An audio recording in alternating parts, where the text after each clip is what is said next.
11வது கணக்கு a square plus X square AB AC AB B square plus X square BC AC BC C square plus X square என்பது என்ற அணிக்கோவையானது X power 4ஆல் வகுப்படும் என நிரூபிக்க அப்படின்னு சொல்லியிருக்காங்க. X power 4ஆல் வகுப்படும்னா எந்த எண் வகுப்படும், அதனுடைய மடங்காக இருந்தால் தான் வகுப்படும்.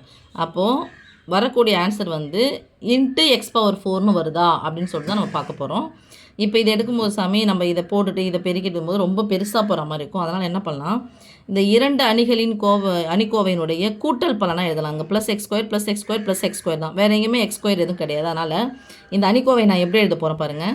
ஏ square AB AC AB B square BC AC BC C square. இது கூட எந்த அணியை நான் கூட்ட போகிறேன்னா, எந்த உறுப்புனா அந்த உறுப்பு எதுவும் மாற்றலை, இந்த எக்ஸ் ஸ்கொயர் மட்டும் தான் மாற்றுறேன்.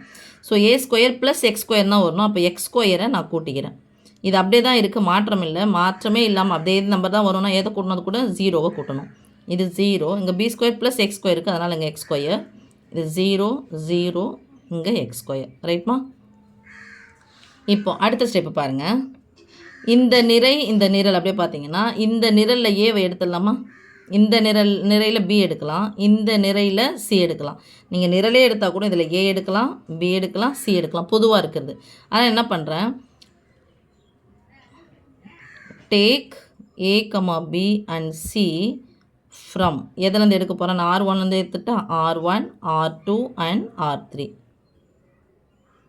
இந்த இதுலேருந்து எடுக்க போகிறேன். இதுலேருந்து இதை நான் எந்த சேஞ்சும் பண்ணலை, அப்படியே இருந்தான். இன் ஃபர்ஸ்ட் மேட்ரிக்ஸ் முதல் அணிக்கோவையிலேருந்து நான் ஏபிசியை முறையேன்னு சொல்லிட்டு R1 R2 அந்த R1லேருந்து R2லேருந்து அப்படி எடுக்க போகிறேன். எடுத்துட்டேன் அப்படின்னு சொன்னால் இதுலேருந்து நான் ஏ எடுக்கிறேன். ஸோ ஏ, பி எடுக்கிறேன் இன்ட்டு பி, சி எடுக்கிறேன் இன்ட்டு சி. அப்போங்கிறத பார்த்தீங்கன்னா இதில் ஏ எடுத்துட்டேன். அப்போ ரெண்டு ஏ ஸ்கொயரில் ஒரு ஏ எடுத்துட்டேன், மீதி ஒரு ஏ இருக்குமா, இங்கே ஒரு பி இருக்குமா, இங்கே ஒரு சி இருக்கும். அதே மாதிரி இங்கே பாருங்கள், இங்கே நான் பி எடுத்துட்டேன், ஏ பி சி தான் இருக்கும், இங்கே ஏ பி சி இருக்கும். Right? Plus x square 0 0 0 x square 0 0 0 x square. Okay சாமி? இப்போ பாருங்கள், இந்த ஃபஸ்ட்டு மேட்ரிக்ஸில் 3 நிறைகளுமே சமமாக இருக்குது. நமக்கு 3 நிறைகளும் சமம், 3 நிரல்களும் சமம். இப்போ நமக்கு என்னென்னா 2 நிறைகளோ அல்லது 3 நிரல்களோ வந்து சமமாக இருந்துச்சு அப்படின்னு சொன்னால் அந்த அணிக்கோவையின் மதிப்பு என்னது, 0.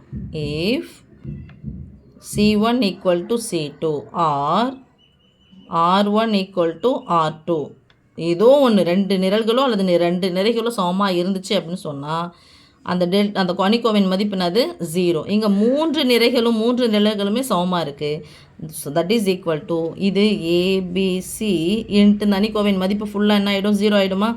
ப்ளஸ் இதை மட்டும் பெருக்கி பாருங்கள், இதை நார்மலாக பெருக்குனா எக்ஸ் ஸ்கொயர், இது ஃபுல்லாக அடி கொடுத்துட்டோம்னா எக்ஸின் அடுக்கு 2 எக்ஸின் அடுக்கு 2, இங்கே என்ன ஆகிடும், மைனஸ் போட்டு 0 வந்துடும். அப்போ எக்ஸின் அடுக்கு 2 எக்ஸின் அடுக்கு 2 பெருக்கலாம், அது எக்ஸின் அடுக்கு 4. இங்கே 0 கூட எதை பெருக்கலாம் 0, இது 0 கூட எதை பெருக்கினாலும் 0 வந்துடும். ஈக்குவல் டு இது ஃபுல்லாக 0 வந்துடுமா. ப்ளஸ் எக்ஸின் அடுக்கு 2 எக்ஸின் அடுக்கு 4 பெருக்கலாம், எக்ஸின் அடுக்கு 6 அப்படியே வச்சுக்கிறேன்.